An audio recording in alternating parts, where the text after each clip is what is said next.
For years and years and years, I didn't like Lent. And the reason I didn't like Lent is I'd always fail. No matter what I tried. I'd try to do something really hard, I'd fail. It was too hard. I'd try to do something super easy, I'd still fail. I'd forget what I chose to do or whatever. And it was kind of frustrating. And it's like Lent was a source of disappointment and shame for me. And then one day, a few years ago, when I was in Texas, I went out for lunch with a couple. And it was during Lent, and the husband didn't order anything. He went, I don't know what, just a glass of water or something. And his wife said, every Lent, he just eats a meal a day. He's been doing that for years. And when I heard that, it's like a light bulb went off, and I thought to myself, I need to do something like that. Not eat just a meal a day, but to have a consistent thing. Because part of what would stress me out about Lent, too, is just discerning, figuring out, okay, what am I going to do this Lent? And I guess what made it especially stressful for me is I failed every single Lent, It's like almost discerning, what am I going to fail on this year, And so I I don't know how it came to be, but I decided I would try the Daniel fast, or what I call the Daniel fast. It's based in the book of Daniel, the three young men, Shadrach, Meshach, and Abednego. They were called to work for the king, was it Nebuchadnezzar of Babylon or something, and they were supposed to feast at the king's table, but they said, just give us vegetables and water and we'll be fine. And it turned out that they were more strong and healthy and studied better because they just did kind of vegetables, or the technical word is pulse, which means beans and lentils and all that. But the point is, I read that and I thought, you know what, I'm going to try that. I'd never done vegetarian my whole life before, never felt inspired, so I gave that a try.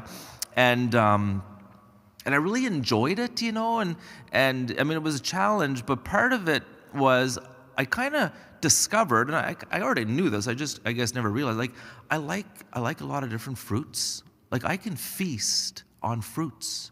Strawberries, I love kiwi, and also vegetables. I love avocados, and I don't mind the rice and beans thing, is certain. Anyways, the point is I see myself as feasting on foods I might not eat as much during the year, and every Lent too, it's so nice to take a break from all the junk food. I'm embarrassed, I eat a lot of, not a ton of junk food, but it's nice to just kind of put that aside. And the thing I've learned too, because I've been doing this for years, or a few years, the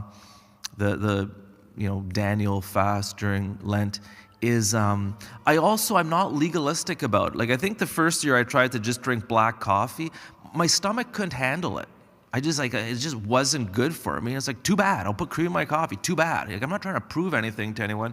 And then same thing, visiting people, I just eat whatever. I don't let my fasting make other people's lives complicated. And I'm not saying this as if, this is a perfect example. I guess the point I'm making is, maybe for some of you, it's the same thing for Lent. It's just, it's a source of frustration, or you fail a lot. Maybe some of you have awesome Lents every year. That's awesome. God bless you. But I don't even know what my point is. Actually, I have 2 points. The one point is it's nice to be driven by love. A key thing for me with this whole attempting to do the Daniel fast is I just keep reminding myself, I love fruits and vegetables. There's foods I actually love. So rather than looking at it as a negative thing, but then the other thing, especially for this year, is, part of having to fast or whatever just makes life complicated. It can seem like a nuisance, you have to do more thinking, or just planning or whatever. But one of the things I told myself, sometimes I come up with an image to make something complicated simple, and the image kind of carries me through. But I came up with the image of a little sailboat that wants to do a bigger journey, on the ocean or whatever. Well, little sailboats, they typically have a little gas motor, a 2 horsepower motor that has a very short range. They're just for getting in and out of the marina. But the idea is you motor out of the marina, and then when you're out in the open water, it's up to the wind. You're relying entirely on the wind. The wind's going to carry you, And I think so too in the spiritual life, we have to, and I know it's a cliche, but we have to let go and let God at the end of the day. You know, we can come up with all our big plans and ideas, and again, some of it's also trying to prove ourselves or whatever. And, you know, I think whatever we do, there has to be an element of, listen, I took my little boat out of the marina with my little motor, and that's all I can do. The rest, I need the wind. And I'll see where the wind carries me. And we see this in the psalm today. It's the penitential psalm of David, Psalm 51. And it's so funny. He's repenting. This is apparently he wrote this after sinning with Bathsheba. He's repenting, but he's basically giving God a to-do list. Because he has wisdom, he knows he needs God's grace. He says, blot out my transgressions, wash me, cleanse me, creating me a clean heart, put a new spirit within me, restore to me the joy of your salvation, sustain in me a willing spirit, open my lips.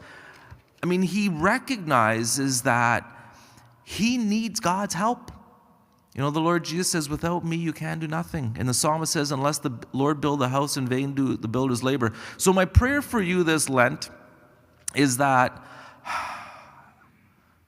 you know, maybe if you haven't felt a particular calling, you know, to something consistent over the years, you might want to consider, I don't know, like kind of you do you, but whatever you come up with, try to let the power of love carry you, and also God's Spirit, you know, and hopefully you can have a good Lent. You know, that's my prayer for you. I'd love to see each one of you have a wonderful, blessed Lent.